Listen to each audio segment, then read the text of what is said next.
पापा बस हम लोग निकल रहे हैं, शाम तक लौट आएंगे। आप प्लीज घर का ख्याल रखना और हाँ, आपका खाना टेबल पर रख दिया है, जब भी भूख लगे लेकर खा लेना। रात तक का खाना भी बना दिया है। हम लोगों को आने में देर हो जाएगी तो थकने के बाद खाना नहीं बनेगा और हम लोग वैसे भी खाना खाकर आएंगे। और हाँ, जाते जाते बाहर ताला लगा कर जा रहे हैं। अपना ख्याल रखना। दोनों बेटे और बहू कहते हुए अपने अपने परिवार के साथ घर से बाहर निकल गए। आज इन लोगों का रिजॉर्ट जाने का मूड है। सुबह से शाम तक वही मौज मस्ती करने का इरादा है। एक बार भी किसी ने राम किशन जी से नहीं पूछा कि वो भी जाना चाहते हैं या नहीं। सोफे पर से उठकर खिड़की के पास चलकर गए और खिड़की में से नीचे देखा तो दोनों अपनी कारों में बच्चों के साथ बैठकर रवाना हो गए। थोड़ी देर तक खिड़की के बाहर यूं ही ताकते रहे। उसके बाद उदास मन से धीरे धीरे चलते हुए डाइनिंग टेबल पर आए और वहां रखे हुए खाने को खोल कर देखा। कैसरोल में 5 रोटियां, डोंगे में पतली सी दाल, एक प्लेट में सलाद के नाम पर एक प्याज काटकर रखा हुआ था। खाने को देखते ही मन सोचने लगे कि अभी तो सुबह के 8 ही बज रहे हैं। आज पूरा दिन मुझे इसी खाने से निकालना है। रात को भी खाना नहीं मिलेगा। इतने से मेरा पेट कैसे भरेगा। पिछली बार भी जब ये लोग घूमने गए थे तब भी बहू इतना सा ही खाना बना कर गई थी। रात को घर पर आने के बाद राम किशन जी ने सिर्फ इतना ही तो कहा था कि बहू, मुझे बहुत जोर से भूख लगी है। बस उसी में दोनों बहुओं ने रोना धोना मचा दिया था। और बेटे तो वैसे भी अपनी पत्नियों के आगे कुछ बोलते नहीं हैं।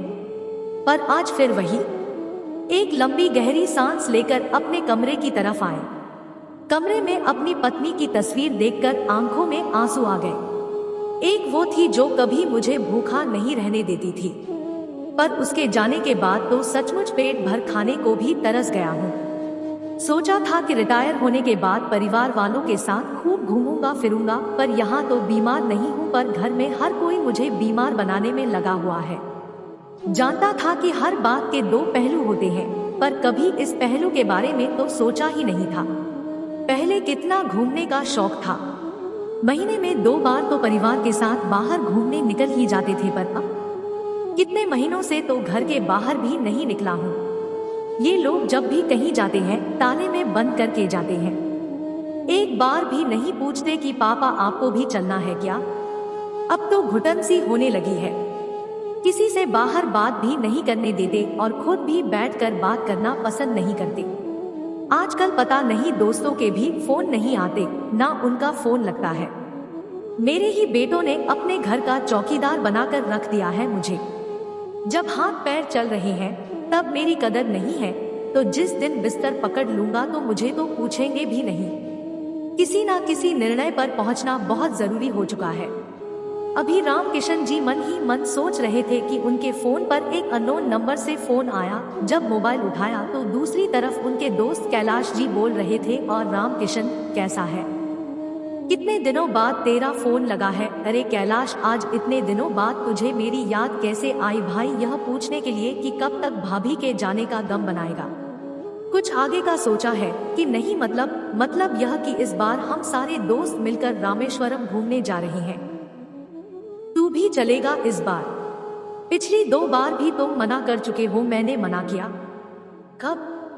अरे पिछली बार वैष्णो देवी यात्रा पर गए थे और उससे पहले कैलाश मानसरोवर यात्रा पर गए थे। तेरे फोन पर फोन लगाओ तो लगता ही नहीं है।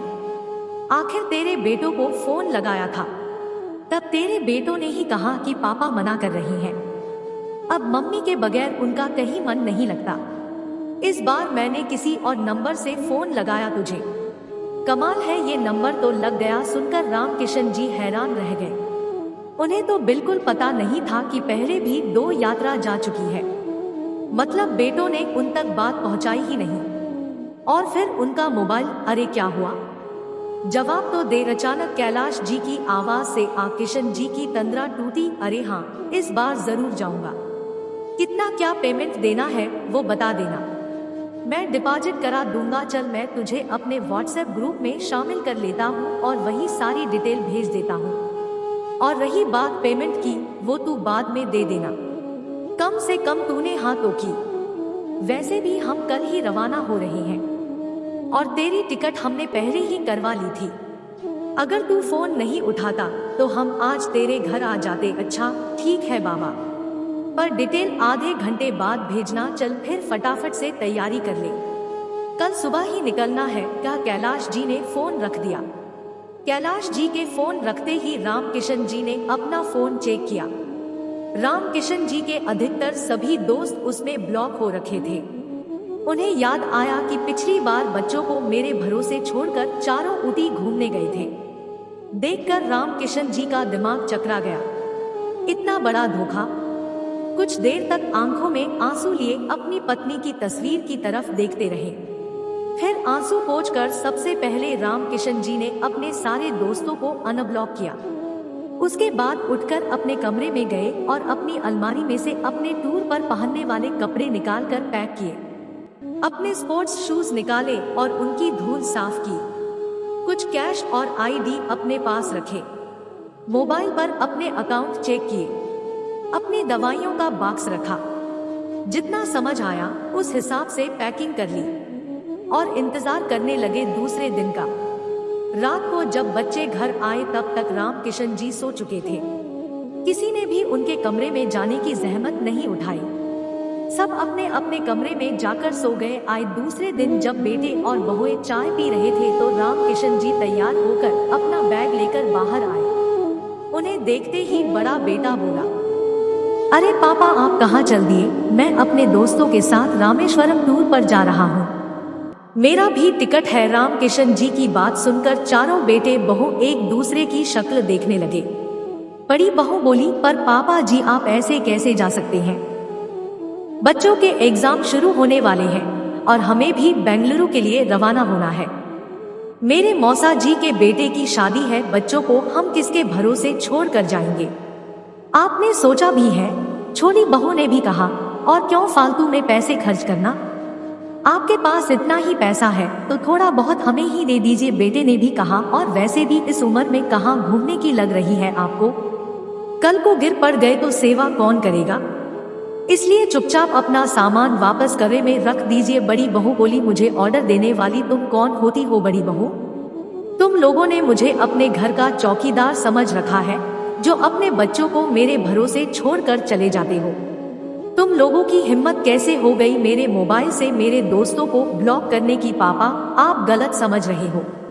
वो आपको कोई डिस्टर्ब ना करे इसलिए ब्लॉक किया था। अच्छा, मेरे आराम का इतना ही ख्याल है तो अपने बच्चे खुद संभालो। और रही बात मेरे घूमने फिरने के खर्चे की, तो वो मैं अपने खुद के कमाए पैसों से कर रहा हूँ। किसी को बताने की जरूरत नहीं है। अभी तो मैं रामेश्वरम जा रहा हूँ। वापस आने के बाद निर्णय लूंगा कि अब मुझे क्या करना है। बहुत हो गई तुम लोगों की मनमानी, कहकर रामकिशन जी वहां से रवाना हो गए। बेटे और बहू से कुछ बोलते ना बना। आखिर सब यही सोचते रह गए कि पापा आखिर क्या निर्णय लेंगे।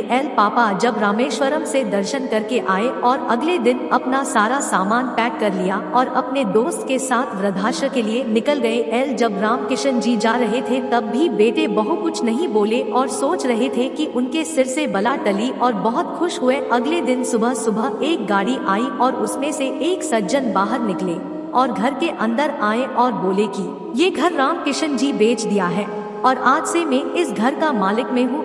आपके पास घर खाली करने का अगले 3 दिन का समय है। 3 दिन में इस घर को खाली कर दे वरना मैं आपका सामान बाहर फिकवा दूंगा। दोनों बेटे बहू एक दूसरे का मुंह ताकते रहे और कुछ नहीं बोल पाए। शायद वे लोग इस निर्णय का अंदाजा नहीं लगा पाए थे कि पापा ऐसा भी कर सकते हैं।